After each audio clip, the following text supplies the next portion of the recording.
let's get started with Defender for Endpoint.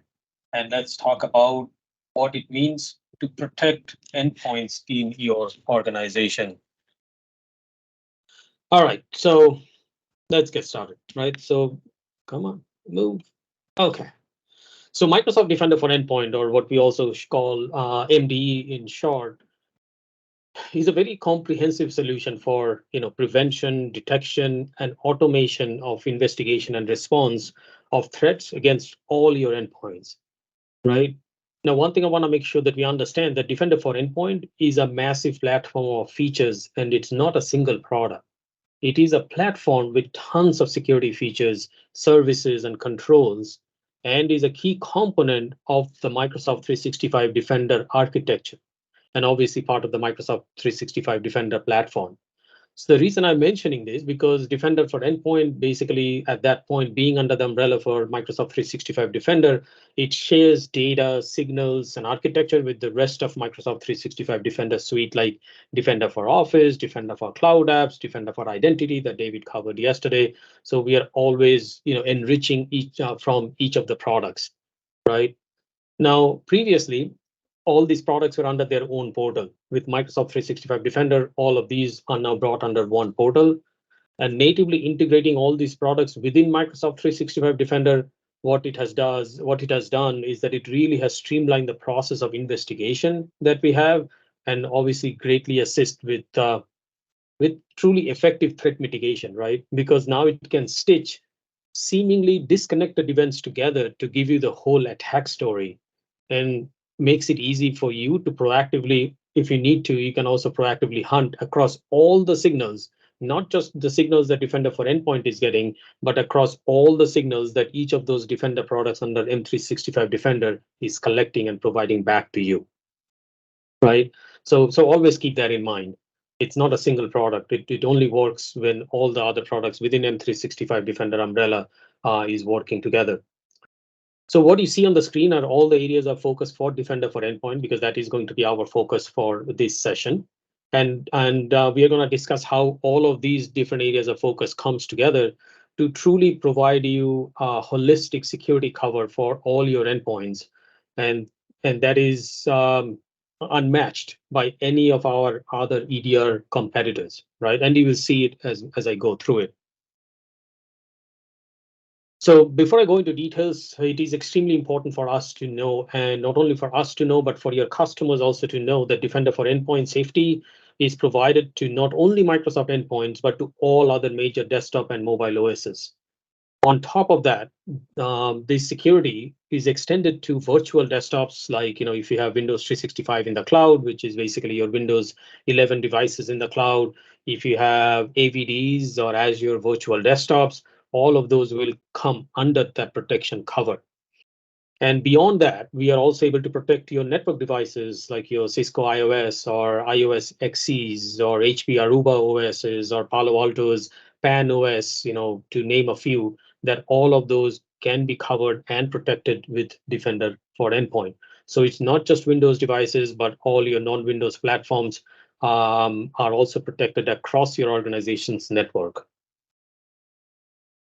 Now, the way I'm going to be doing this session is that I'm going to go through PowerPoint. It is don't be there is quite a few slides. I'm not going to do all of the slides. Possibly we'll get to slide 40 or something, and then I'll jump into the portal, walk you through the portal for the rest. But so when I look into Defender for Endpoint, one of the first thing is one of the biggest value is threat and vulnerability management, or TVM. Because when you think about our key customers and the issues that they might face, the first thing that they need to do is to discover all the threats their IT systems, their servers, and endpoints are dealing with. Now, for larger customers, what this can mean is that they might be dealing with hundreds, if not thousands, of alerts at any given time. So they must find a way to not only correlate these alerts, but also need to heavily prioritize so that they're not, kind of drowning in a sea of alerts, right? So we need to be able to reduce unnecessary noise and be able to focus on the most critical incidents and alerts first, right? That prioritization, reduction of alerts into a manageable number, all these are super critical. And obviously, that's something customers constantly struggle with. So threat and vulnerability management, or TVM, I think I mentioned this, in my opinion, is one of the most important features in Defender for Endpoint because it shows you continuous real-time TVM discovery. And this TVM part of Defender for Endpoint is actually included in the Defender Sensi EDR services. So what that means is that there is no requirement of any additional software installation or configuration that you need to do for this to work. Now, I mentioned Sensi EDR services. For anyone new to that, the MDE Sensi service, which is also known as the Microsoft Defender for Endpoint sensor, that is basically a lightweight agent that runs on Windows, Mac OS, and Linux endpoints. And basically, it is the one that is responsible for a lot of tasks that is associated with keeping this endpoint safe and executes tasks like, collecting telemetry data from the endpoints. And also, it's the one responsible for detecting and reporting on the process activities like file changes. If it might be happening, some critical files are getting changed, it will the Sensi EDR service will pick it up and report back to Defender for Endpoint. If new network connections are being tried to be established and it needs to be prevented, EDR Sensi service will pick that up, right? So that is our main sensor that is there, but it's a very lightweight agent and it's automatically is available in these endpoints. Now, TVM dashboard not only continuously monitor and updates, but what it also does, and that's the second point you see on the screen, is that it also continuously prioritizes those vulnerabilities. And not only it prioritizes, but it also provides detailed security recommendations as to how to mitigate the issue that it's highlighting and prioritizing. Right. So it's an end-to-end solution, and we will see it when we go to a portal and take a look. If there's questions, sorry, I'm not looking into the chat, but if there's questions, please put it in the chat. Someone I'm sure will be looking to answer to your question. So just to go over licensing for a quick bit, currently multiple vulnerability management offerings are available for Defender for Endpoint. You have the Defender Vulnerability Management core capabilities. You have a Defender Vulnerability Management add-on, and you also have the Defender Vulnerability Management standalone. With Defender for Endpoint P2 license, only the core TVM capabilities are included. So the one on the left-hand side that you have. But if you're looking for some advanced features like browser extension protection or vulnerabilities arising from network misconfigurations to get report on that, you need to have the additional Defender Vulnerability Management add-on. Simple things. That the reason this is important because if you think like TLS certificate issues, which are pretty simple, but when those TLS certificate issues goes unchecked, that can create massive issues for an organization, where we have witnessed suddenly where the organization were under attack and they had to reissue all new certificates to all the servers that they had to counter that attack. With obviously the vulnerability management add-on, your TLS certificates, for example, digital certificates assessment is included, so you'll be protected from those type of attacks. Obviously, you can also go to the third one, which is Defender Vulnerability Management Standalone, which has all the capabilities. But I would personally think that for most enterprise customers that you guys possibly all support, it will be either the P2 or the add-on for P2 that customers will be using. Now, one other thing I want to mention is that if your customer is using Defender for Servers P2 license, then they already have Defender Vulnerability Management add-on capabilities, meaning that they're not going to require any additional license to utilize all the capabilities and feature that you see in this in this second page. It's just the customer needs to have Defender for Servers P2 license to be able to automatically get this one. Now, when we talk about continuous discovery, I want to reemphasize, you can see all the continuous discoveries that it does. I'm not going to go line by line, but what I want to reemphasize on this slide is that this is not a scan that happens once or twice a day, right? That is that is the message that we're trying to get it across to you and to all your customers, that these discoveries processes are running continuously real time 24/7. right? So it protects your endpoints and devices across the whole stack, right? What we can see on the screen, from app runtime vulnerabilities to OS kernel vulnerabilities to even issues identified inside the hardware firmware. We are continuously scanning and continuously reporting back on the vulnerability management dashboard for you to be aware of and take corrective action.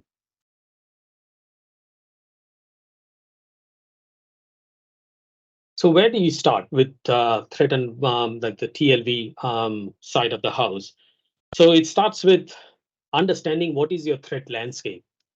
You have to understand the CVSS score, or the days it has been vulnerable, or what are some of the exploit characteristics.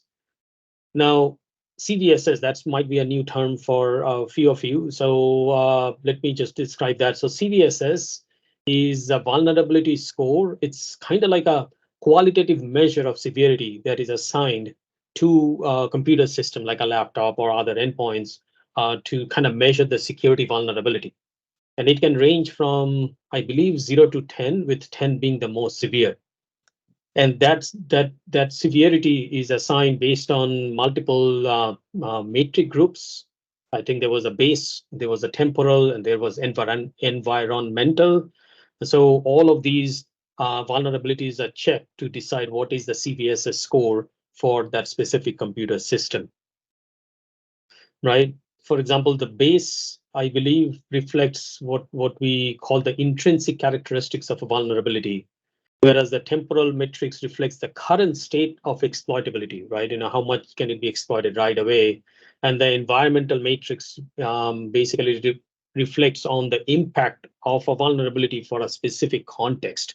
Like we will actually see it when we look into reports. You're going to see a risk score, and you're going to see what is the other one? There is a risk score and there is a vulnerability score or something like that, where you're going to see these matrix groups actually called out for each of the devices that we are going to look into when we go into the portal. The reason all of these are important, right, is that these will identify your security posture and what is the likelihood of a breach. Now, let's be practical, right? With enough time and unlimited resources, all environments possibly can be breached, right? So as security defenders, like which is all of us, we have to make sure that the system is secured in multiple layers to make it really very time consuming and very expensive to penetrate. Think about the layers of an onion, right?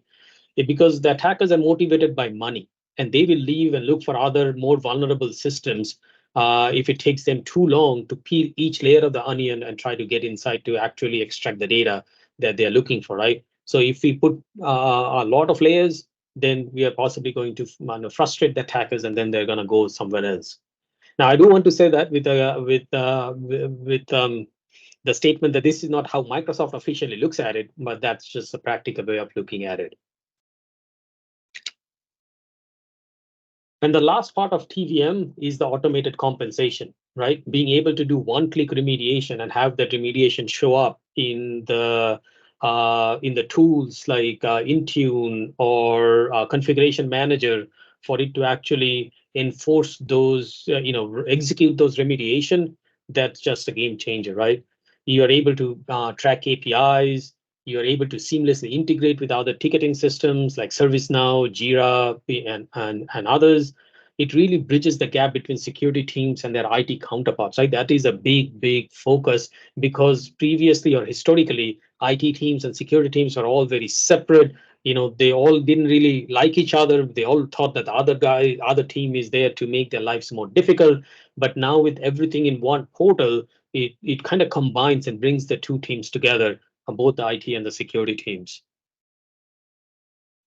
Right, so that's all about threat and vulnerability management. Let's move on to the next big pillar, which is the attack surface reduction.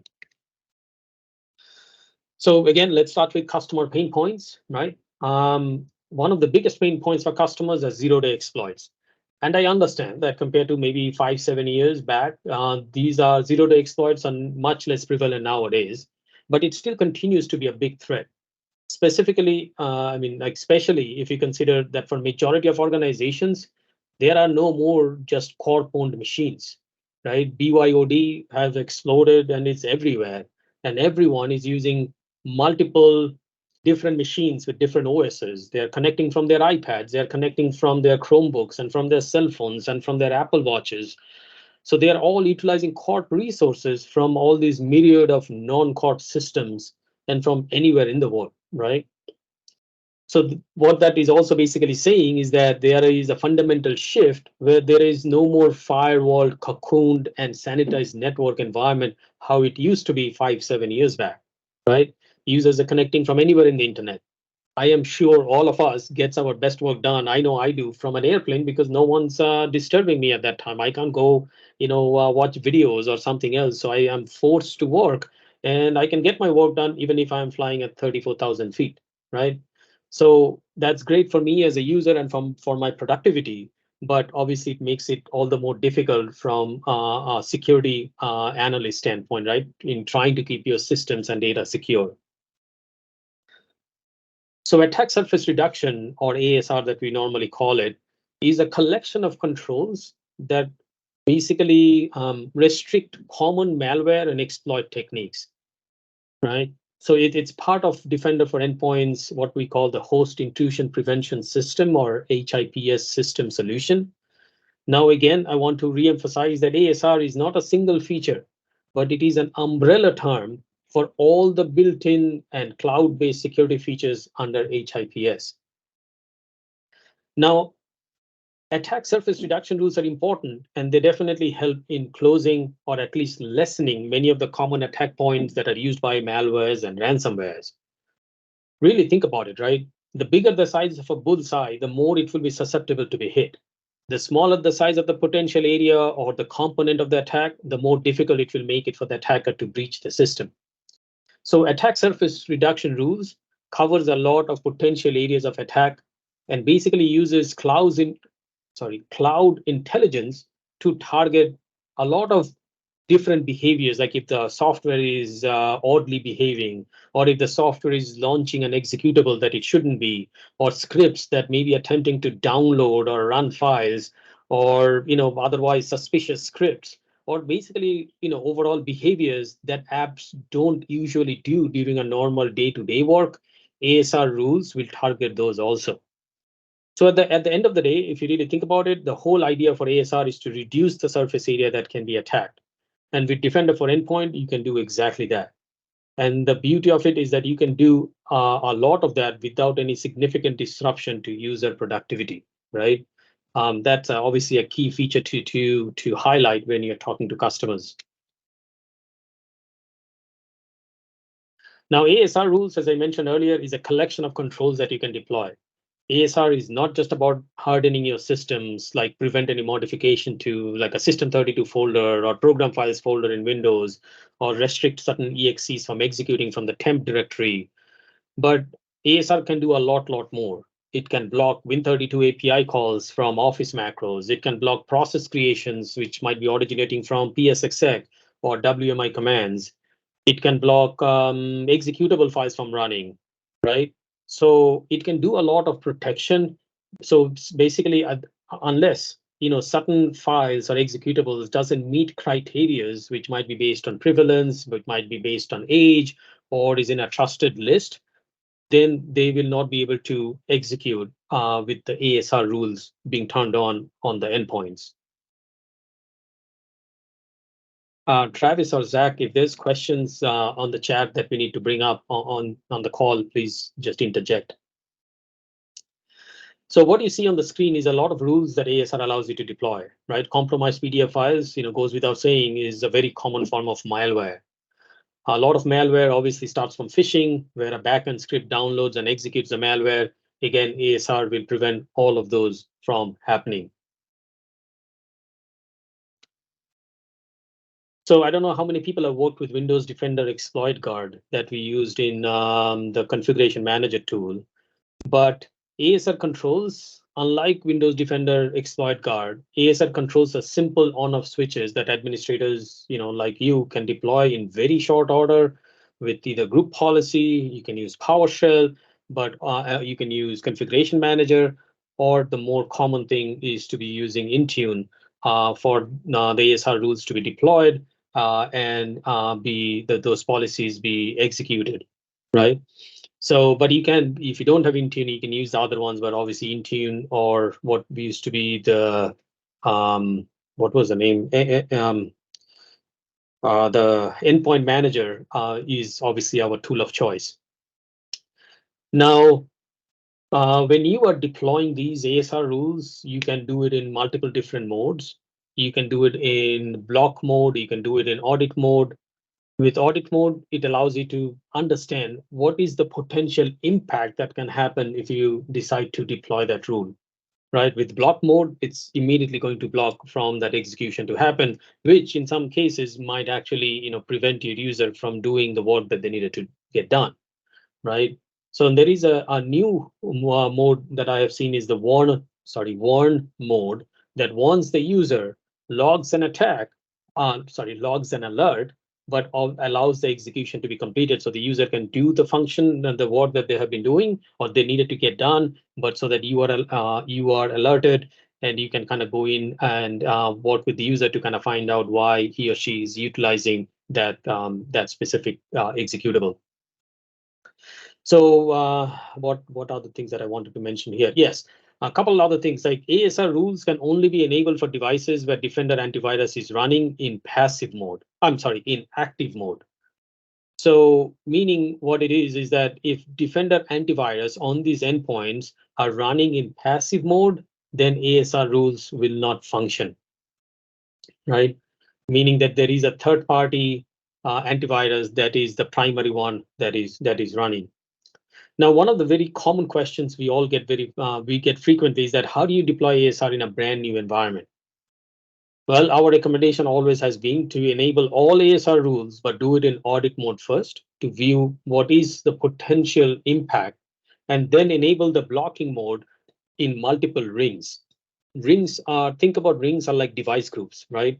So you enable it for one scoped device group, see, the impact.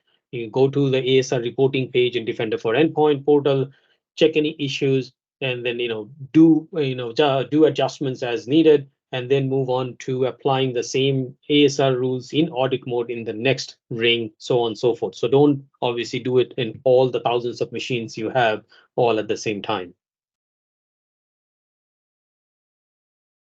So ASR rules also helps with network protection from internet-based events, right? Because it will help prevent employees from accessing what we call dangerous domains through applications. What are dangerous domains? I know it's like a funny term, but dangerous domains are the ones that host phishing scams, exploits, and other malicious content, right? So network protection will expand the scope of Defender Smart Screen that is installed on all machines to block all outbound HTTP or HTTPS traffic that attempts to connect to these dangerous domains, which are basically low reputation sources. Now, talking about network protection, one of the other question that we get a lot is, do I need Windows Firewall when you have Defender for Endpoint Security already applied to the device? And I think the answer is not going to be a surprise, but the answer is 100% we need Windows Firewall, right? Always enable Windows Firewall when possible. Why? Go back to my example of peeling the onion, right? Windows Firewall works as another layer in that onion and as another line of defense. But besides that, it also provides Defender for Endpoint with a ton of additional data, right? Because then it will provide MDE or Defender for Endpoint reporting on multiple layers of network, and it will provide a lot of insight based on the network traffic that Windows Firewall is conducting, right? That basically it logs into that log file, which is the device network events log file.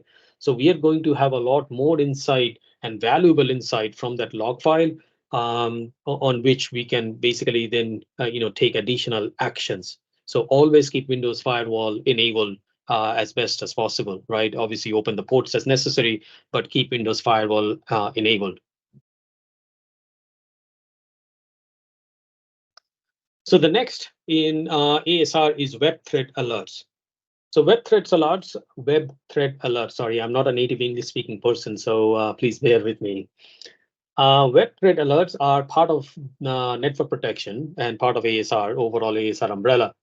With web threat protections, it will let you know which internet sites and locations its users are visiting, right? It will tell you which device that attempted that connection to that low reputation site, which application or program, basically was used to send that web request to that malicious URL, right? So you will be able to kind of know so that you can take actions and kind of figure out whether working with the device owner, working with the program owner, or whatnot. So web threat alerts will basically allow you to prevent access from those devices, but it will also give you reports that can help you to be proactive in understanding, how many connections are going to malicious websites, phishing websites, how many of them has been prevented, which one the devices, all of these things you will be able to get from web threat reports.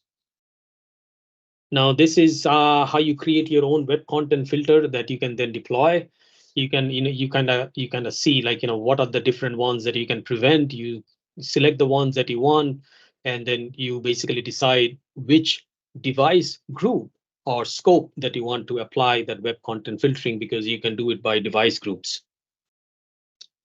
Now, I don't know whether I have it in here. It's not a category, but it's an interesting concept. As I was preparing for this presentation, I saw there is this interesting concept of what they called, like they say that they prevent connection to recently registered domains, which I was very intrigued. Like, what is the problem with recently registered domains? And then I'm just discussing, but it was basically said that majority of phishing and malware comes from newly registered domains, which are domains that are less than 30 days registered. So these attackers will spin up new domains because, maybe their old domains have been already blocked and already been, kind of identified as a low reputation domain. So they will spin up hundreds of newly registered domains and, try to do the same thing from these domains. So there is a category which is possibly, if I scroll down, you'll see it, where it talks about the newly registered domains or even parked domains, meaning domains that have been bought, but there is really not a web page that's available. All those domains automatically can be filtered out, and users will not be able to, go to those domains or URLs. Really smart if you think about it.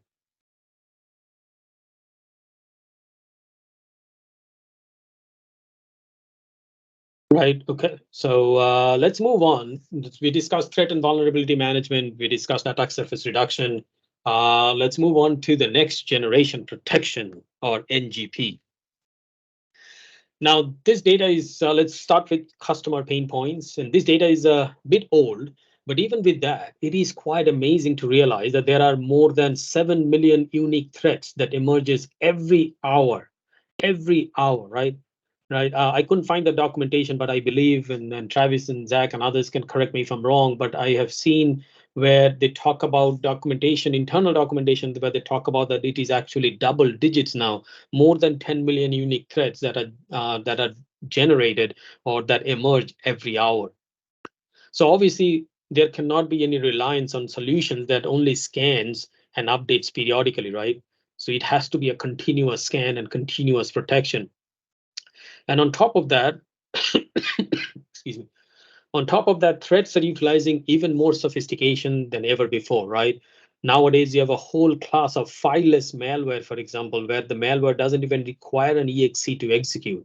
In those scenarios, a malware comes in via a request, it compiles and runs completely in memory without ever writing itself to a file or into your disk, right? So if you have a scanner that's looking for file changes or looking into the disk, they're not going to find these in-memory malwares, right? It's quite amazing if you think about it, the sophistication that these malwares have.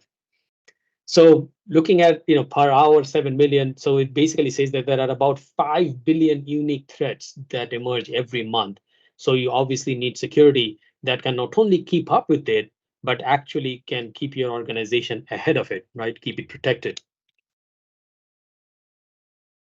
Come on.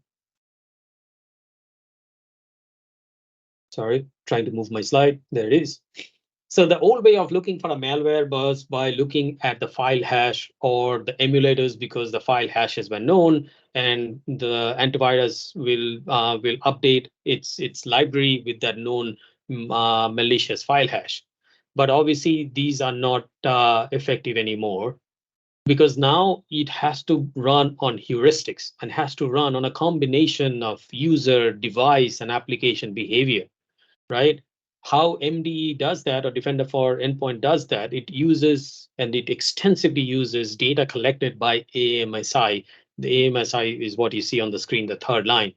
AMSI is basically the Windows anti-malware scan interface, which acts as a medium that allows your application and services to integrate with any anti-malware product that's present on the device, right? And to provide basically, and then that anti-malware product will be able to provide truly enhanced malware protection. Now, I want to emphasize and re-emphasize that AMSI, or this anti-malware scan engine that we have, is fully agnostic of any particular anti-malware behavior. So it's or vendor. So it's not like it only works with Defender for Endpoint. So if your customer is using a different EDR solution, AMSI can also work with that. Now, obviously, Defender for Endpoint is our EDR of choice, and it utilizes AMSI to a great extent. All right, 1 second. All right. So let me take a pause. Just quickly asking Zach or Travis, is there anything that we need to bring up as of now, or things are good on the chat?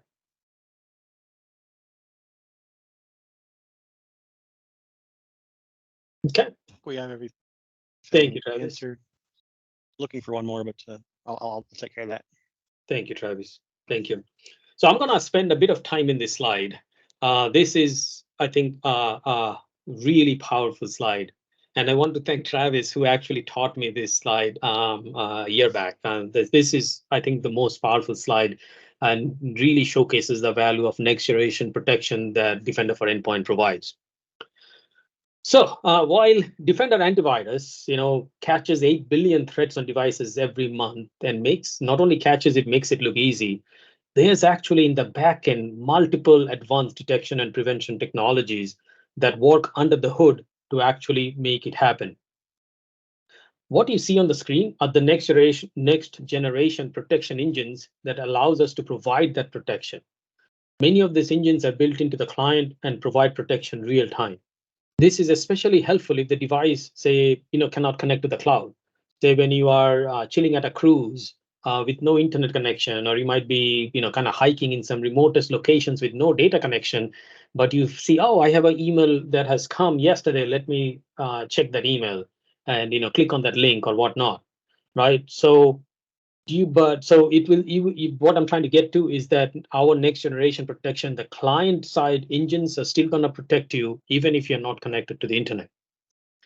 But when you are connected to the internet during normal scenario, at the very beginning, the client-based ML or client-based machine learning engines will try to mitigate a threat. If it's able to do that, it will mitigate the threat.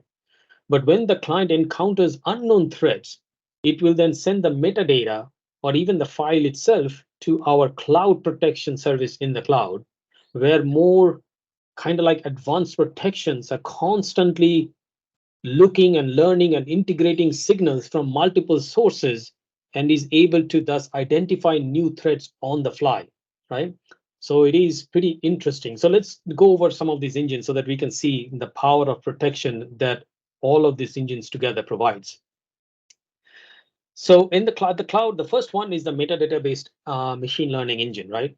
These are very specialized machine learning models, like it has file type specific models, it has feature type specific models, and also what we call monotonic models, right?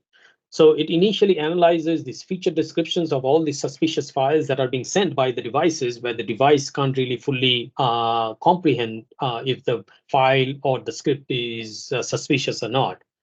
And then Defender for Endpoint will then combine results from all of these models, the file type model, the feature type model, the monotonic model, and then it will make a real-time verdict as to whether to allow or block that specific file pre-execution, right? Whether the device should be allowed to, allowed to have that file or script actually execute.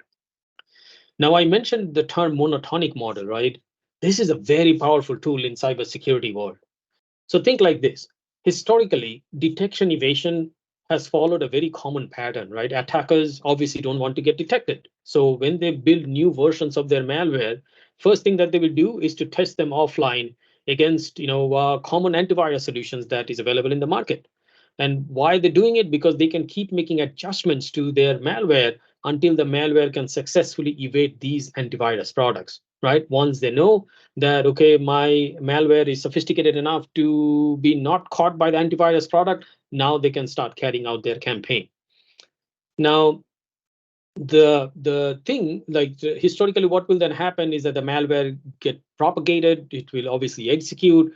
The antivirus companies will get aware of it. They will, catch traits, and then after the fact, will update the antivirus library so that that malware can be prevented in the future.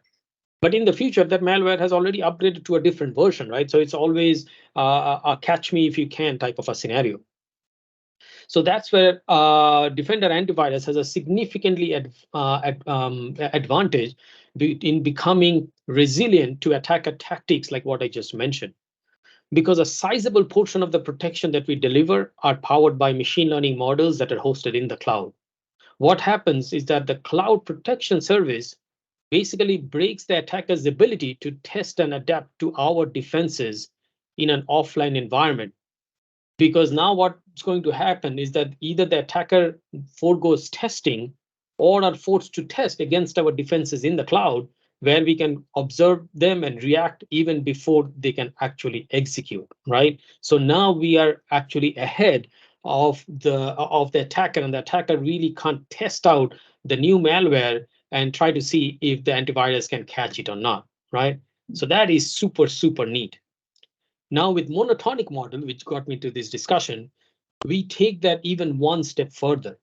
A monotonic model, which is available as part of our metadata-based machine learning, only looks for malicious features in a file and ignores any clean features that might be added by attackers to kind of trick the model.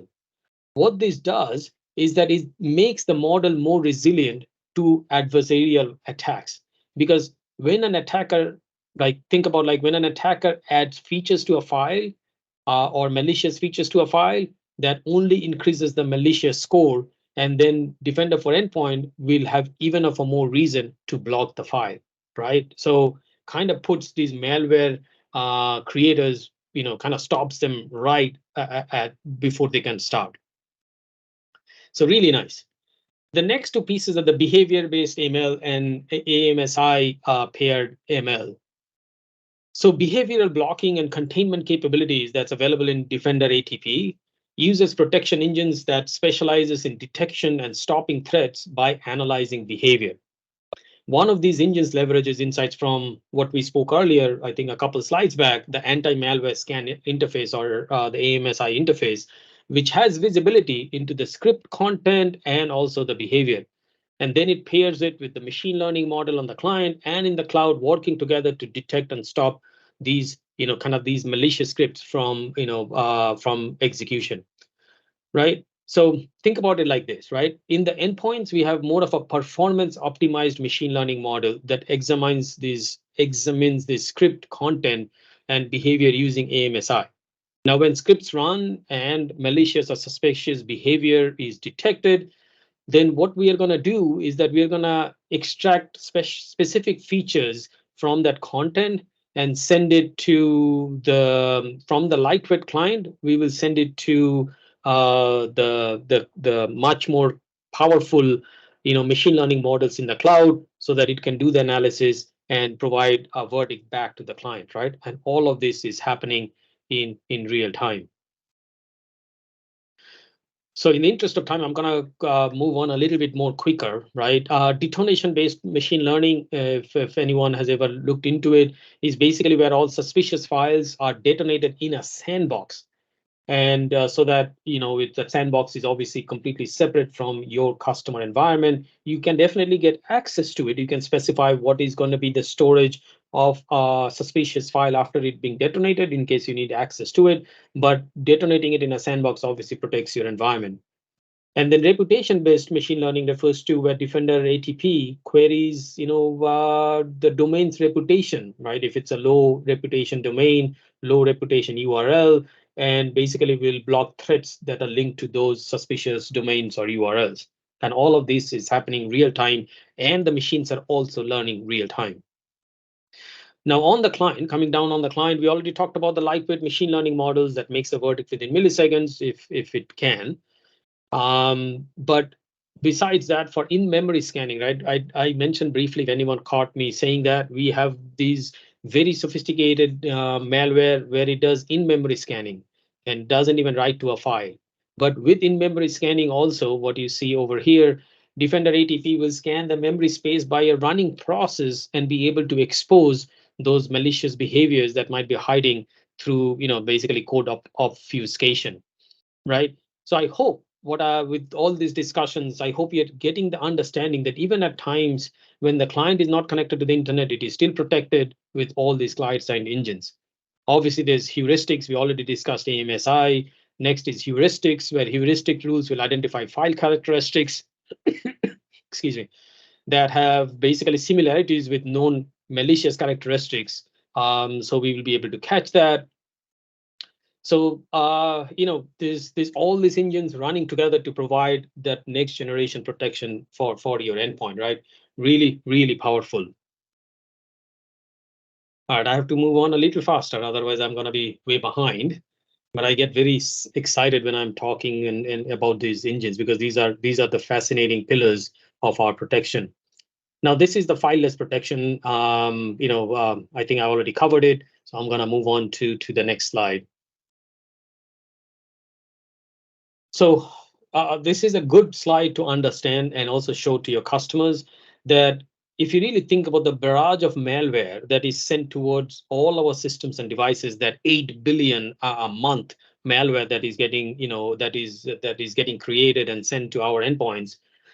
Defender for endpoints, next generation protection basically works like a funnel, right? It consists of several layers and components that works together to detect and block all these malicious files, the processes, and scripts before they can compromise our devices, right? So as the malware tries to go through each protection engine, their numbers keep shrinking dramatically, right? So, and at the very end, our hope is that at the very end, there is zero that is left, and that what is going to affect our clients, which is protected by Defender for Endpoint.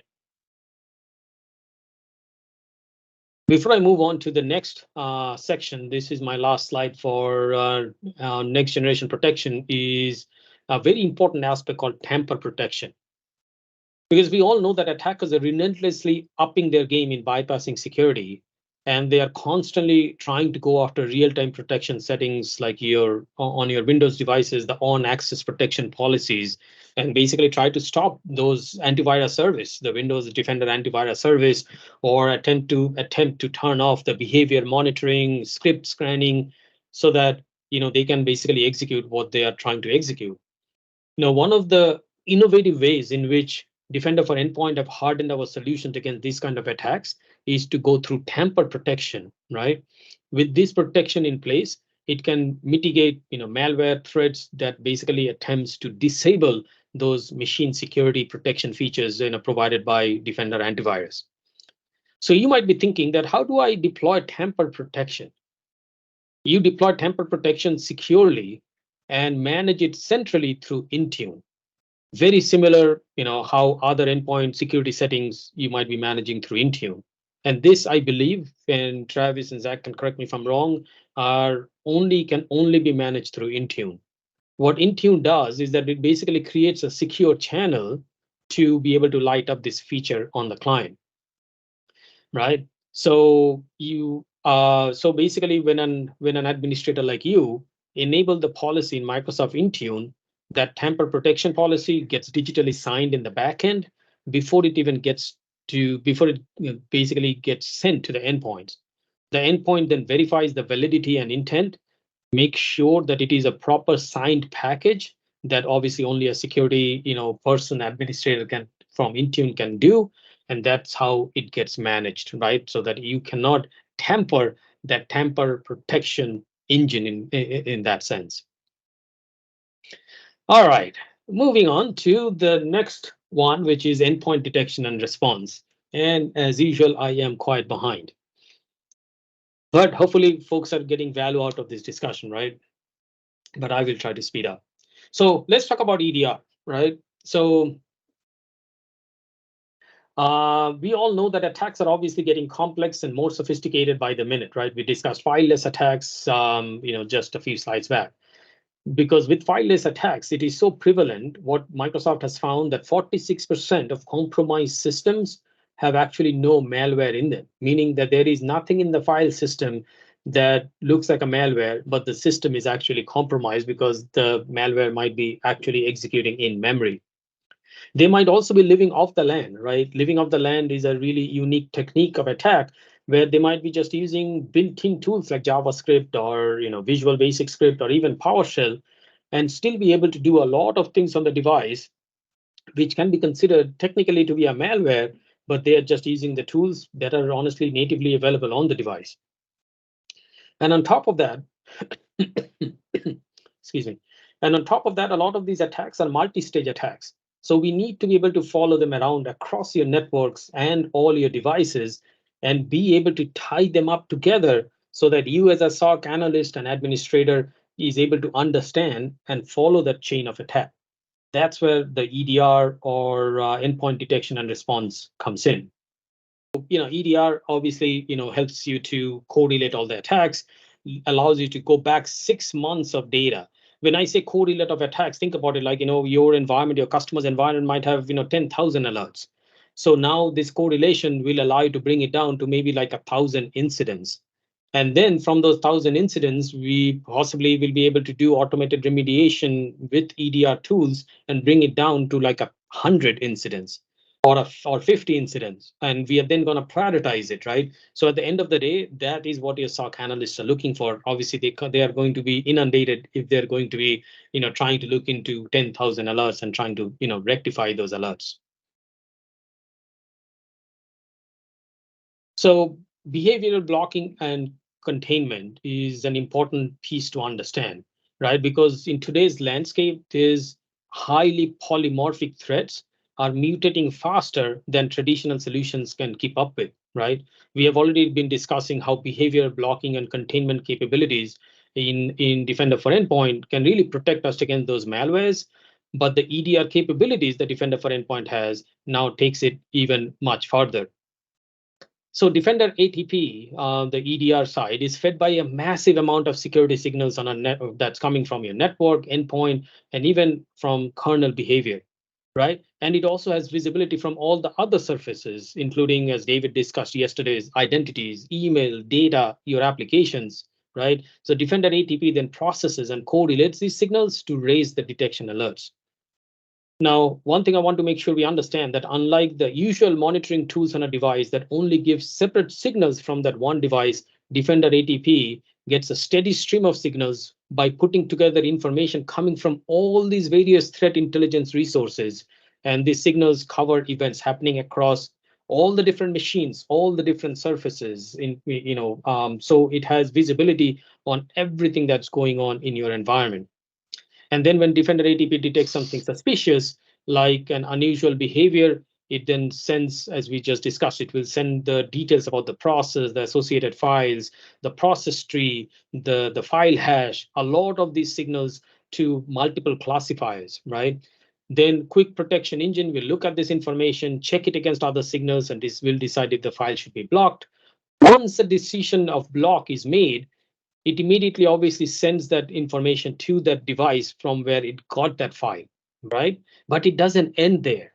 It will then immediately update so that any other machine in that organization's environment will also automatically get the update, and it will automatically stop the file right away without having the requirement of sending those files or executables individually to the cloud to try to evaluate the same file, right? So basically from one client, now we are able to protect all the other clients in your organization from that same malware. But it doesn't end there, because what we're going to do, we are going to update our system on the back end. So within 5 minutes, that is the ETA, within 5 minutes, that same malware will be prevented for all organizations across the whole Defender for Endpoint, protection system. So not just your customers or environment, but all other environments, all other organizations' environments that might be also getting, sent that malware within 5 minutes. That is the power of our EDR tools. So as I mentioned, 6 months, that's a common question. I'm gonna go through some of these when I go to the portal, but understand that you're able to go back 6 months of data by default, utilize all these different response actions that you see here, and be able to analyze, go deeper, and figure out what is the next step of action going to be. And obviously, it then it allows you to detect, it allows you to triage and investigate those incidents through Defender for Endpoints. Single pane of glass experience, right? That's in one place. You get to see everything. It gives you all the information you need to have to take the appropriate next steps. Right? You're going to have all the supporting data, all the devices information, all the timeline of events, everything, the full attack vector, and everything that you need to have to be able to understand the attack, prioritize if that's something that you want to work on, and take the corrective actions you need to take. So I've used the word incidents a few times already. I don't think this is a new term to anyone, but think like incidents are like hub that brings together all the important alerts and to tell under one umbrella, right? So from a security analyst standpoint, if there are 90 alerts and they are all related, they're pretty much the same, or they are part of the same attack chain, even if it might be a lateral attack, right? Or as long even there might be multiple MITRE attack techniques that attack might be undertaking, but we will be able to correlate all those alerts under one incident so that you don't have to individually look at all alerts where you obviously are not getting the full picture. With the incident, you're getting the full picture. You're able to take the right action, what you need to. Now, advanced hunting is obviously a key functionality and feature that we have. Advanced hunting is a query-based tool that basically lets you explore all raw data collected by the sensors on your devices, right? You can use it to hunt for threats. You can create your own custom detections. You can integrate with other third-party tools like Splunk. So there's a lot you can do with that, right? You can obviously use advanced hunting with other Microsoft 365 Defender data sources, like for Office 365, that David covered yesterday, your identity that David also covered yesterday, your Defender for Cloud Apps, all of those things.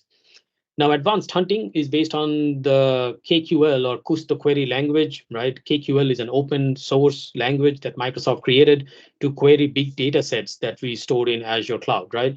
And that data set is used, and we use KQL by multiple resources. Like if you have worked with Sentinel, then Log Analytics, your obviously M365 Defender, if you use Azure Data Explorer, all of these are using KQL in the backend. Defender for Endpoint obviously are utilizing KQL to conduct hunting, and we will take a look into the portal to kind of take a look into that. Now, if you're new to KQL, you can start with the guided mode, and we will see that when we go to the portal, or you can go to the query builder if you're pretty comfortable with KQL. There's a tremendous amount of community queries that are available. So if you are new and you want to rely on queries that are already been made, you can just utilize the community queries, which covers a lot of the ones that traditionally administrators might actually need when they're doing hunting. Right? So, okay, so that's about KQL. Now, before I move on to the next one other thing I want to mention is the custom detection, right? Because you do have the option for creating custom detection rules based on your advanced hunting queries, right? So custom detection rules are rules which will make it possible for you to proactively monitor various events and systems states that is unique to your environment, right? And then you can figure out if this rule, how often it will run, what type of an alert it should be generating, right? And if you wanted to take any automated response, if an alert gets generated, all of those things you will be able to do. So basically, you are able to create your custom rule based on, excuse me, based on any custom advanced hunting queries that you have put in, which is maybe more applicable for your unique environment. Live response is another feature which is available through MDE. It allows your security operations team to remotely perform in-depth investigation and analysis on devices that you might think is potentially infected, right? That allows them to basically collect forensic data, be able to run scripts, and also be able to take remediation action. Now, live response, if I'm not mistaken, is not enabled by default. You have to go to the settings tab under MDE and be able to, kind of manually turn it on. And you have two types of live response. You have the basic, which allows you to initiate a live response, download files for analysis, and you can perform read-only actions on the device. With the advanced mode, you can perform, obviously more advanced actions. You can upload files. You can also, if you allow unsigned PS script like PowerShell scripts to execute, you can quickly write your own PowerShell script and execute it remotely using live response. Let's move on to our next one, which is the auto remediation and auto investigation and remediation. So yeah, let's take a look, right? I think the key customer pain points are pretty evident for everyone. The amount of alerts and incidents that we might be getting obviously can be overwhelming, and the number of SOC analysts that we can hire is really less, right? There's obviously a shortage of qualified SOC analysts, which is great for all of us from a job security standpoint, but obviously doesn't help the customer, right? So we really need to take a look into automation. Now, automation, when we talk about Defender for Endpoint automation, we're not just talking about rudimentary first step of preventing an attack from spreading further. It actually goes a lot further than that, right? We will need to identify and understand the threat to determine whether an action should be taken and what action we should take, right? And that action or actions can vary, can be different depending upon what the threat actually is, right? The technology in automated investigation uses a lot of different inspection algorithms and is based on processes that will normally sort of mimic what a human security analyst will do, right? It's designed to basically look into the alerts and take immediate action to resolve breaches only if you tell it to to do that, right? So we can do automatic investigation, get it to a point, wait for you to take the next steps, or we can also go all the way if you want for a specific type of alert, for a specific set of incident, if you want it to automatically be resolved, right? That's completely up to you. So obviously, if with AIR or auto investigation and remediation, the beauty is that it has the ability to tackle a lot of the known threats that Defender is aware of, right? So if you utilize it for Defender for Cloud or Sentinel, you can create similar logic apps. And we will take a look at logic apps when we talk about Defender for Cloud later today. You can create logic apps to create like a series of workflows and that can take necessary actions that might be required to remediate that alert, right? And it might not be just remediation, like it might be that, oh, you need to open up a ticket in Jira, or you need to send an email to this administrator if certain criteria are matching. So your logic app can have all sorts of workflows that you can add in there, and that will automatically do what you tell it to if those criteria are met, right? And the other beauty is, which is the fact that unlike human SOC analysts, auto investigation and remediation engine works 24/7, right? It never does mistakes. It never takes a break. It never asks for a raise. So it's a perfect companion that our SOC analyst should have. So this is a screenshot of the auto investigation queue so that you can kind of see all the alerts that were flagged down from devices in your network and which basically triggered an automated investigation. So the last part is Microsoft Threat Experts. That is pretty quick. So threat experts are basically think about it as a helping hand from Microsoft if your SOC analysts are stumped and not sure of a new threat or a new alert that they suddenly saw. So if they need some assistance, threat experts is the way to go, where they can basically provide that information to the threat experts, and the threat experts can take a look at it, provide expert assistance, provide deep analysis, and also give back your SOC analyst all relevant context so that they are able to take the necessary next steps.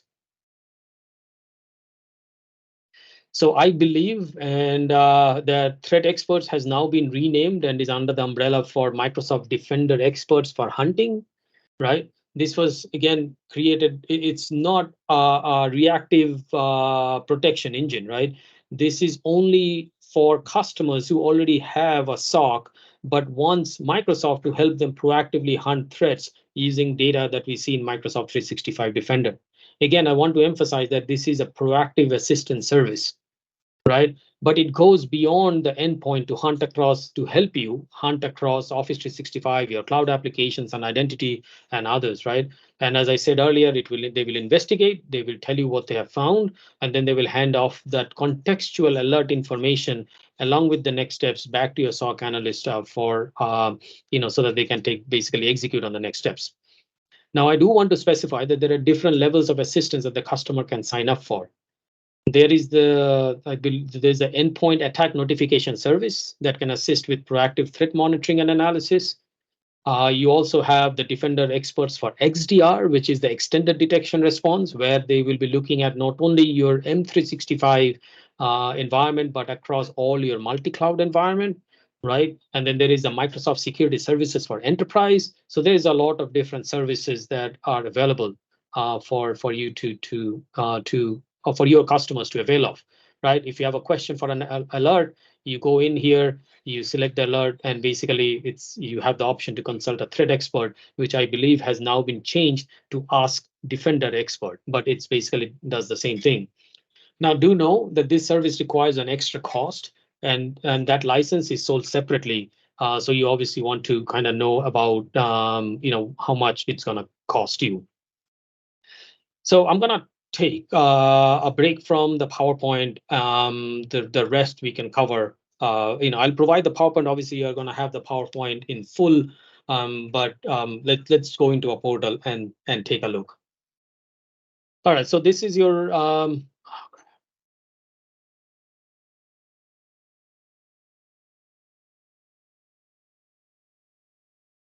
right. So this is your Microsoft 365 Defender main portal, right? Give me 1 second. Get it straight. And where you have in here, I have Defender for Endpoint, I have Defender for Office, I have Defender for Cloud Apps. All of these show up. Now, as I mentioned during the PowerPoint when I was going through the slides, is that they used to be all separate portals. Now they're all brought under the same portal under security.microsoft.com, right? And so let's take a look. But before we go into endpoints, what we are going to talk about, let's take a look into a couple other things, right? Let's start with an alert, right? Because your alerts and incidents, because they're all under the main primary location and they are not under individual products, right? So let's take a look at some. Before we go, let's start with that. That's fine. So now when you get into the alerts, you can see that obviously this is the umbrella where all the alerts are coming, and you can see that there are alerts detection source, right? This is from identity protection. This is from Defender for Cloud Apps. If you scroll down, this is from Defender for Office. This is from custom threat intelligence that you might have added, right? By the way, this environment is not a live environment. It has been fed some dummy data. So I can't really change anything in that environment, but it allows me to showcase what a real environment might look like, right? So you can see this is from Defender from XDR, right? So this is now coming down from Sentinel back to M365 Defender, because the connection between Sentinel and M365 Defender is a two-way street. So if you fix something in Sentinel, it can also show up and update the same alert and incident in M365 Defender, right? So this is our EDR one. So these are the ones that's coming from our extended, not extended, our endpoint detection and response, like the MDE that we have been talking about, right? So let's take a look, right, at any one of them, right? So once you look into the alert, what do you see is that you see a full timeline, right? You see what the malware or what basically is getting done. So you get the full story of what is getting done. So you can see the 1259, services host tried to, execute the net services command and schedule it. Then a PowerShell script tried to execute whoami.exe, trying to figure out what machine maybe that is, right? So you can see the whole timeline of of that alert, right? Very, very helpful if you're trying to obviously go inside. You also see what machine did that alert generate, right? In this case, it was in this Windows client. It's a Windows 10 machine, right? And you can also decide, excuse me, you can figure out what you're going to do with this alert, right? You can manage the alert, and you can assign it to someone, right? You can, in this case, has been already resolved. But if it was not, yeah, you can, basically put it in progress. You can also assign it to someone so that it shows up in their queue, and they can take the next steps that's necessary. There's some more things you can see, right? So if I now go to the client, I can not only see, to give me a better picture, I can not only see what was that specific alert, I can also take a look at everything else that might be going on in that client, which can give me maybe some more information that I need to actually understand how this alert came to be, right? So those are your alerts. There are maybe at a real customer environment, this is only 1 week. And again, this is just a set of dummy data that has been injected, but you can have hundreds and thousands of alerts in a real life scenario. You can also filter it down if you are just looking for a specific category of MITRE attack category, then you can select that. It's not that common, but you can do that, obviously. Or you can also go by the different products that we have. Apologies for my mouse, which seems to be sticking up. Or so you can kind of go down to individual products. You can just say if you just want the high or mediums, or if you want to see all the ones that are new or in progress, you can filter on that. Now let's go into incidents, right?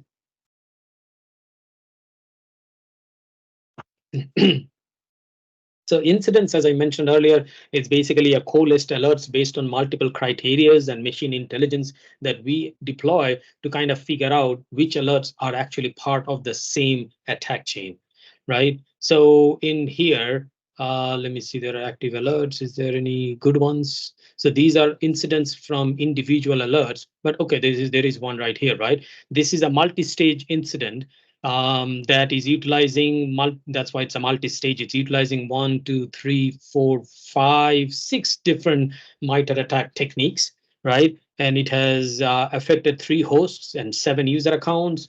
And there are 23 open alerts on this one, right? So this is the value of incidents, is that if you are just looking at alerts, you might be looking at 23 individual alerts, and one of them might be on execution, one of them might be trying to do a lateral movement, one of them might be trying to do a credential access, right? But so you're only getting, with each individual alerts, you're only getting small pieces of the puzzle.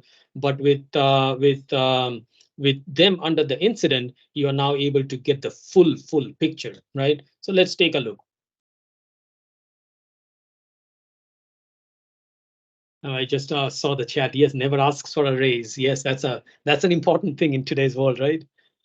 All right, going into the going into the details of the incident, you can see the whole attack story, right? Which alert came in at what time and what is the current status of that alert. You can see, at least in this one that I opened up, all of them has been resolved. You see a full attack graph, right, to kind of help you visualize what all are involved in this specific incident. You can drag and drop. You can, kind of expand this if you want to kind of take a look into the details. You can also move things around if it's helpful. But what this is basically telling you is giving you a visual representation of the whole attack story, not just individual alerts, right? Now, if you want to take out individual alerts, obviously those individual alerts are here, but obviously it makes much more sense to go to the incident level. It also, from an incident level, it will tell you what are all the different assets that has been impacted with this incident, right? So assets meaning devices, your user identities, mailboxes, your applications. So you get all this information. So for this specific multi-stage attack, I see there are 3 different devices that has been affected. With one device, this ADFS device is at a high risk level. Maybe it has certain patches that are missing, so it's at a much higher risk level at this point. So maybe that's the one that I should immediately look into fixing. There are 7 users who are impacted, right? These are all the different users. There are no mailboxes, and there's only one application, which is Microsoft 365, which is impacted with this multi-stage incident. And what did we do about it is that I don't know whether this was automated or not. I don't know whether there is a way to know from an incident if it was an automated investigation or if it was a analyst-led investigation, unless someone knows. But you can see all the investigations that has happened, right?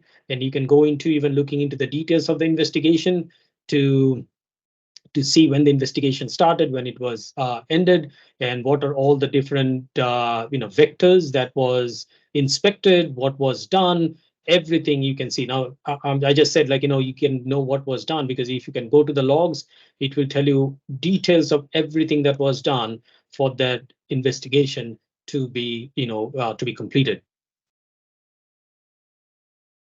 Right, so investigations obviously super helpful. You can see all the evidence and response. The evidence and response is basically a collection of all the evidences and the logs that we just saw in individual investigations. It's just put it in one place. And then at the end, you also get the summary. So we can understand that this incident required 6 MITRE attack tactics. There was 23 active alerts at one point, but right now there are no active alerts. The whole story, what are the entities, what are the clients. Basically, this is like an executive level summary that you can provide to anyone higher up if you need to. And most importantly, what is the final status, which in this case is resolved. Right, okay. Let's move on to I'll come back to hunting, but let's move on to assets, right? Because the first thing that we have to do is to get the devices. Now, devices, where do devices come in to Defender for Endpoint? So devices come into Defender for Endpoint from a lot of different places, right? It can come in from devices that's in Azure Active Directory, whether it's a hybrid join device or is it a native Azure AD join device. It will show up in Defender for Endpoint. Obviously, we recommend and strongly recommend that you integrate it with Intune, because all the Intune devices, you don't have to have devices in Intune also be enrolled in Defender for Endpoint, but that will definitely be a good step to do, right? So what I mean, and I'm going to repeat myself, is that if you have Intune, you can have devices in Defender for Endpoint, but not managed by Intune. That is definitely possible. You can also have machines which are Azure AD join devices, but those might not be managed by Intune, but it will be in Defender for Endpoint. I know it's a little confusing. We should possibly do something to kind of make this device visibility, make it a little better. But right now, devices can be in either Intune, can be either in Defender for Endpoint, or also in Azure Active Directory, but it doesn't necessarily mean that the same device is in all 3 places. Now, once you're in device inventory, what you can see is a lot of things immediately, right? You can kind of, and this is the device inventory that's going to show you everything, right? It's going to show you the Windows devices, it's going to show you the server devices, the Linux machines, your iOS devices, Android devices. All of these will show up here, and it will show up like, is it onboarded already, or has it been discovered but needs to be onboarded, right? So that you can look into onboarding those devices. But before we onboard the device, you can, just by looking into the device, you can kind of see the risk level, right? Which is the overall risk assessment, looking into the amount, the alerts that are actually open in that specific device, right? With the alerts that are open, what is the risk level? Whereas the exposure level, which is the next one, shows you for the patches that are missing, what is the risk or vulnerability exposure that that machine has, right? So it kind of, risk level and exposure level focuses on 2 different things. Obviously, it also shows you what is the OS platform, the Windows version, if it's Windows, what is the sensor health. This is the, Sensi sensor that I mentioned earlier during the call. What is the onboarded status, and when is the last time it got uploaded? Obviously, you can filter with, specific ones that you're looking for. If you're looking for just, Windows devices or iOS or Android, or you can select that. You can select, if it's Windows, which version of Windows. You can also select, all these other ones. If it, maybe you're just looking for which ones needs to be onboarded, and so that you can onboard them. And obviously I see it from the top that there are two devices. So you can then basically select and onboard it. Unfortunately, I can't actually do that because I don't really have these devices in the environment. Right. So that's your device level, right? Now on the device, there is one other thing I want to show. I actually wrote down some of the stuff that I want to show is that if I reset my filter,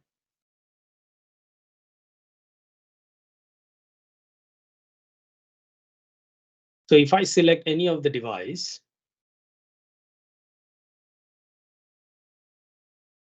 you get to see the device value that I wanted to show you, which is, okay, hold on, why is it not here?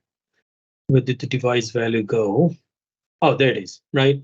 So if you actually click not on the name of the device, but on any of the other places, you also get a device value, which is super critical, right? The device value. So if you have domain controllers, if you still have a hybrid environment, if you have domain controllers, maybe ADFS servers, or the laptops for your enterprise admins, or your CEO and other C-suite executives, you can find them and put a different device value so that at that point, Defender for Endpoint will keep a much more close watch on those devices and let you know right away if any of those specific devices have an alert on it or not, right? So this is an important thing to use that not many people actually utilize that. But going into the device itself, where I was initially, you can see everything that you need to know about the device, right? What are the open security recommendations that are open in that device? What are the CVEs that are associated with it? What is the total software inventory that's running on it? You will get the software inventory if you have Intune enabled, like it's actually onboarded in Intune, because then we are able to get the software inventory and report it back here. So you get all of these things in here. So if I look at device that has an issue, that has an open issue,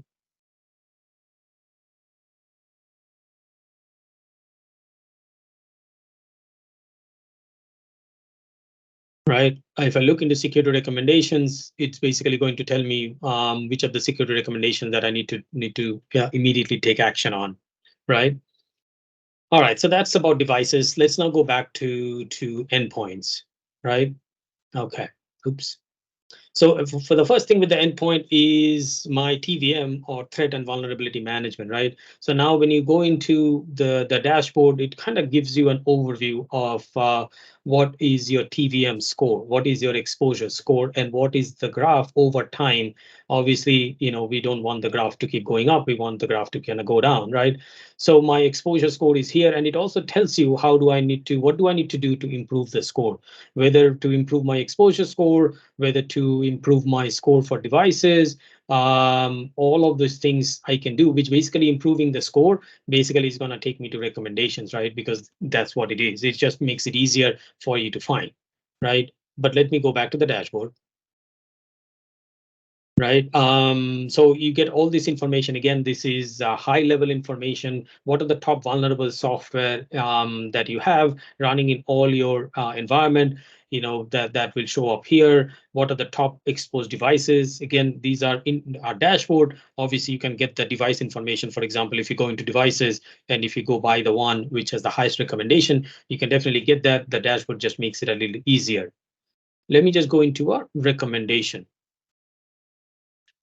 Right. So if you go into a recommendation, you see what is the OS platform, what is the related component, and if how many devices are exposed to it. Right. So you can open up the recommendation and you can get a lot of information for that recommendation. Right. You're going to get the description. And in this case, this is an ASR rule. Right. So you're going to get the whole information about what it is, what is the user impact, what are the remediation options. Yeah, obviously, because this is an ASR related one. So it basically says that, hey, make sure Defender antivirus is turned on as the primary antivirus solution, right? Because as I said, if you guys remember that if you are running ASR in passive mode, meaning, sorry, not ASR in passive mode, Defender in passive mode, ASR rules will not function, right? You can still do ASR in block mode that I'm going to talk about, but that doesn't provide all the benefits that Defender can provide or ASR can provide when Defender antivirus is running in active mode. right? You can see all the devices that are there and everything that's happening with that specific recommendation. All right, I have half an hour, so I'm going to move on. Unless there's a question, please put it on the chat for Travis or Zach.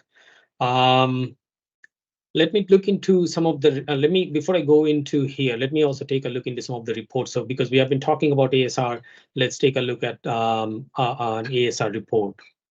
So if you go under reports, you see risk reduction rules reports, right? So your ASR rules that you have, let me move it. Okay, so this is obviously I don't have much, right? This is a dummy environment.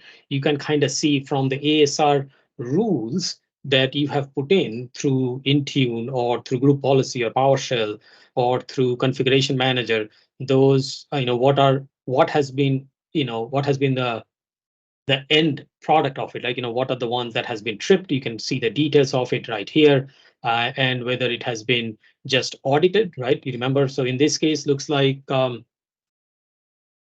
it looks like I have everything in audit mode and not in block mode, right? So but you can obviously do it in block mode and then it will show up as if it's in block mode. Travis, I might take you up on that to kind of show a real alert by simulating an attack. Yeah, I gotta fix what I typed to you. Okay, perfect. I might then give it off to you, so it might be easier if you have it ready. Perfect, right? So that's your ASR. ASR. This is the report from your ASR rules that you might have set up, right?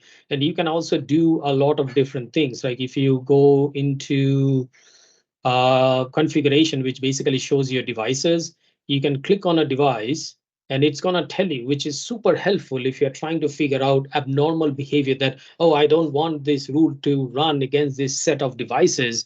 You can actually select the device and click on so that this fly out blade can open up and it will actually tell you which ASR rules are getting applied to this device so that you can add whichever ones are not getting applied if you want it to get applied, right? So that's a really helpful thing to have. Now, moving on from ASR rules, while I am in there under reports, there are threat protection reports, right? This is again from ATP.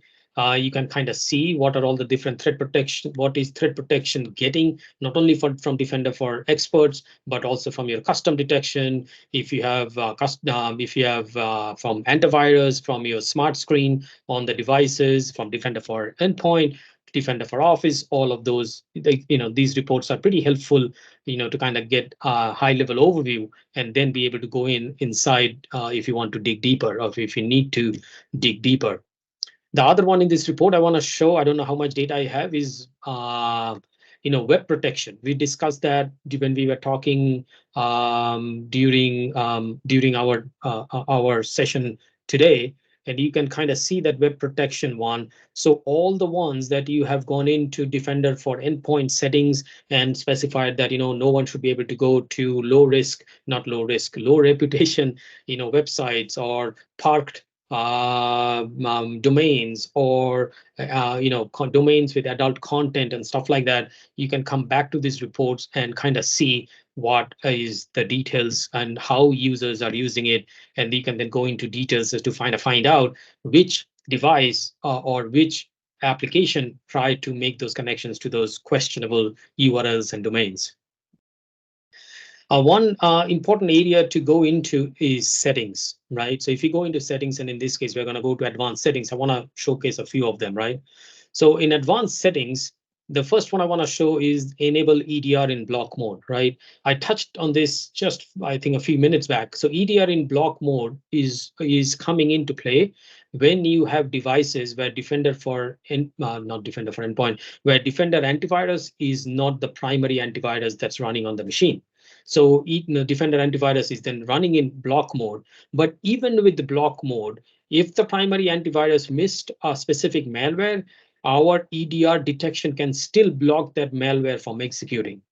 And in case that malware has executed and it's a post-breach scenario, if EDR in block mode will still go in, look at all the kind of like the malicious artifacts that has been left by that attack, pick it up and be able to clean it up and also send it to the cloud for analysis, right? So a very helpful thing if you have device groups there where Defender antivirus is not running in active mode.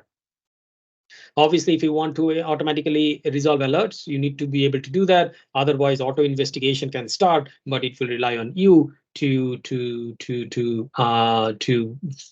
finish the alert resolution. You're able to allow or block files, which is really, really helpful. And we'll talk about that, how Defender for Endpoint works in conjunction with Defender for Cloud Apps to be able to block sensitive files from being exfiltrated out or being able to be downloaded on unauthorized devices. Right, let's take a look at some of the other ones. Custom network indicators can be very helpful, where this is the network protection piece that we discussed, right? So this is where you can go in and you can kind of specify, IP addresses or URLs, or primarily IP addresses that you don't want people to go, right? So if you actually take a look at it, this is pretty helpful.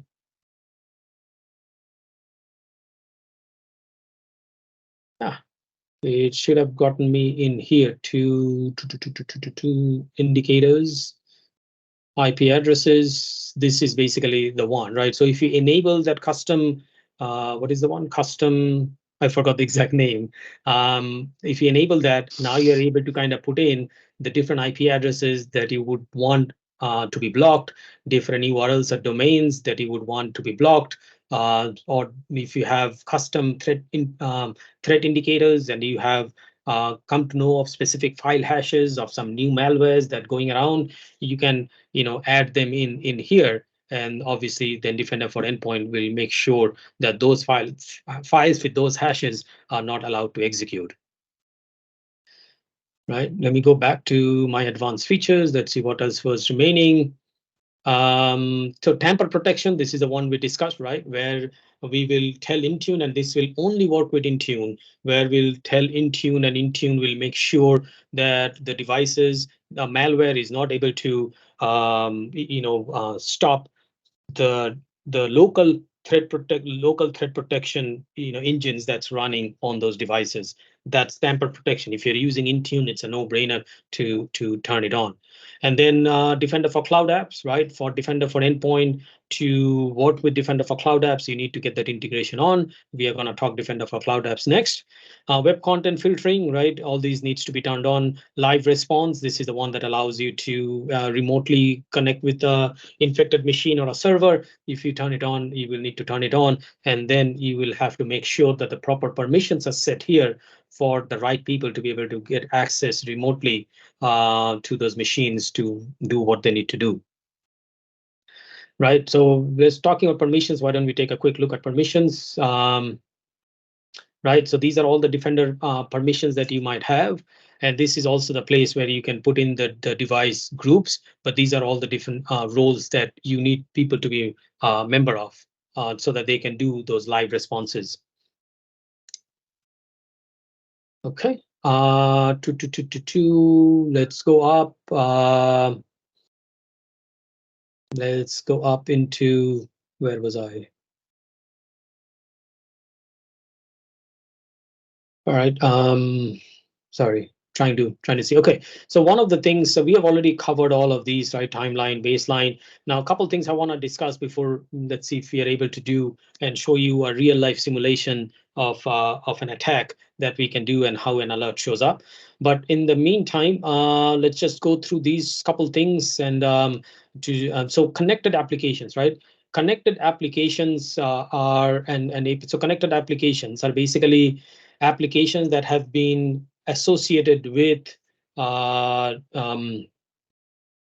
Defender, with Defender for Endpoint, right? Because there are tons of applications that our partners like you guys have created, and you can get those applications that are published. You'll be able to see in here, but you can also, if you have an application that you think works, like an offer or an application that you think works with Defender for Endpoint and you want to publish it, you can work with your PDM or PTS for us to actually make it available in here.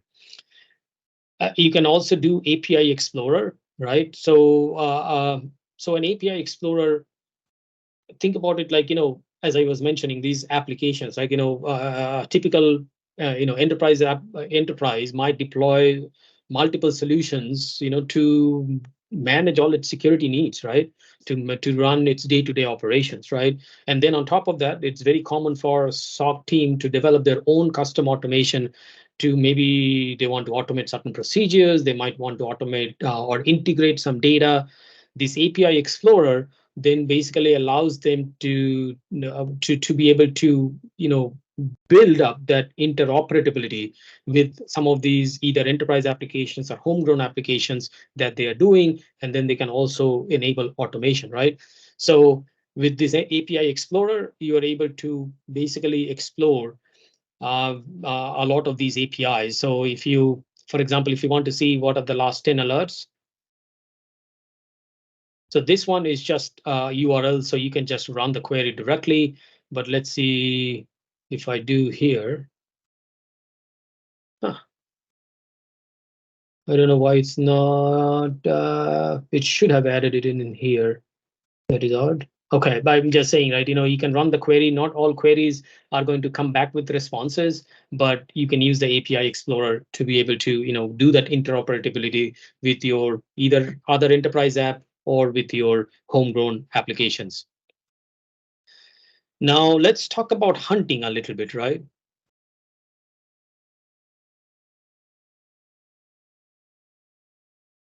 Yeah, so let's go talk about hunting. And so we already discussed hunting, but let's take a look as to how it looks like, right? So at the end of the day, all the data that we are collecting from all the different products, Defender for Identity, Defender for Endpoint, and everything else, are all getting connected and are all getting stored. And you can see the schema of all of them in here, right?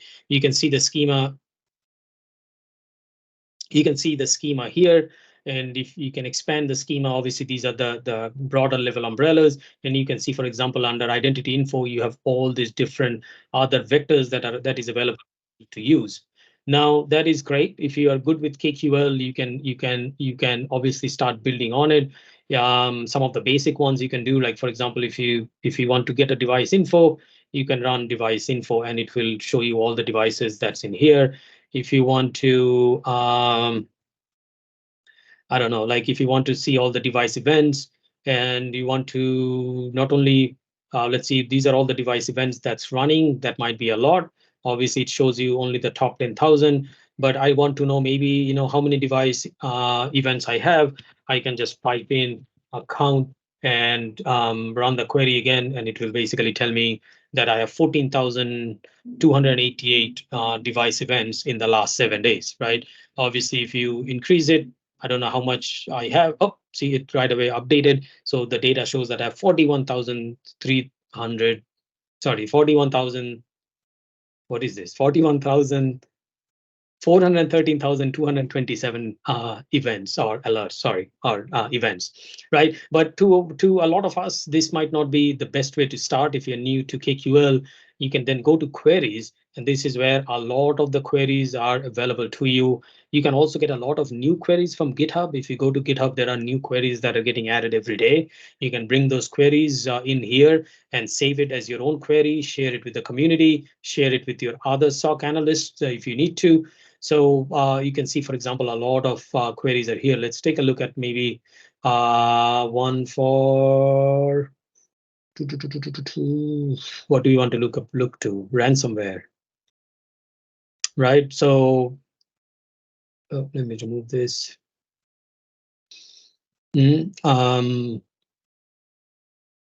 brings in the whole query. Again, I have no idea if this query is going to run. It actually ran, but no results were found for check for multiple signs for ransomware activities. So there has been no alert that focused on that, right? So you can kind of see this is for lateral movement. You can kind of see that there are lots of stuff that's available in here that you can utilize, even if you're new to KQL.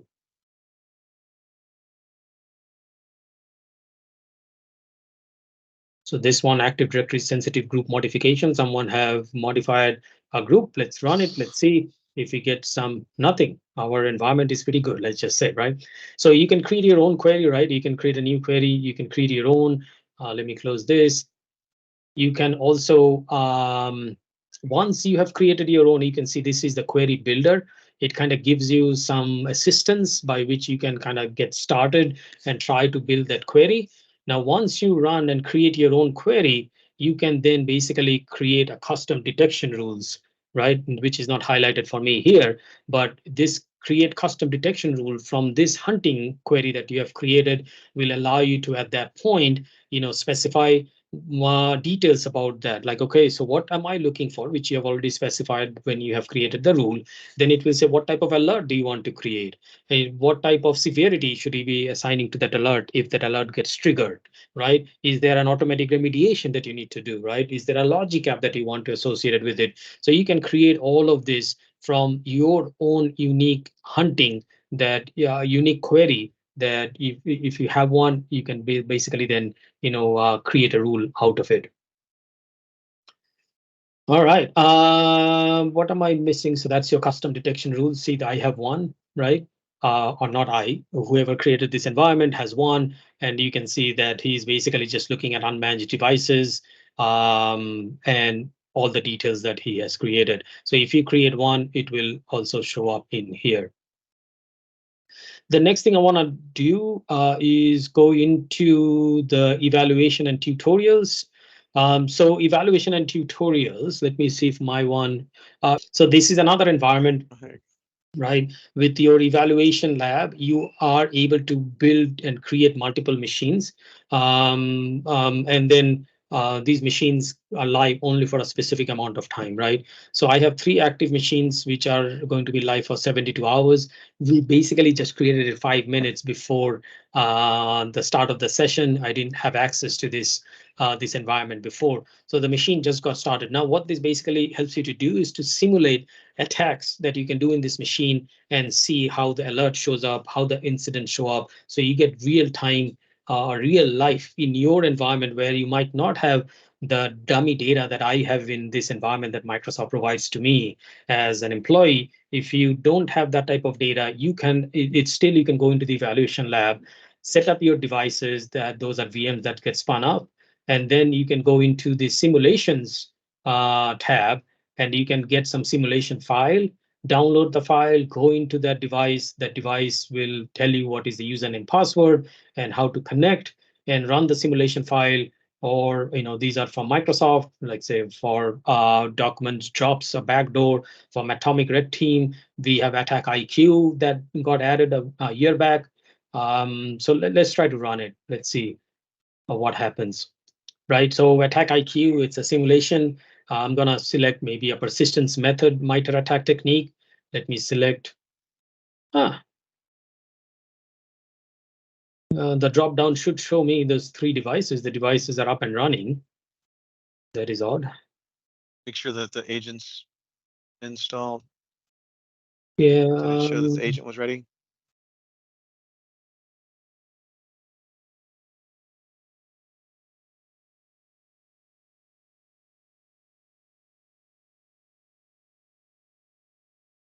Well, I'll have to also log in. So, but you guys get the point, right? I mean, you should be able to go in and as I said, we just got this machine up and running, but you should be able to go in and, kind of either get the file or, just select, in this case, just select from Attack IQ or Safe Breach and just see and target a couple machines and then see, how the alerts and incidents shows up. Yeah, and what you can do to remediate those attacks. And that is it.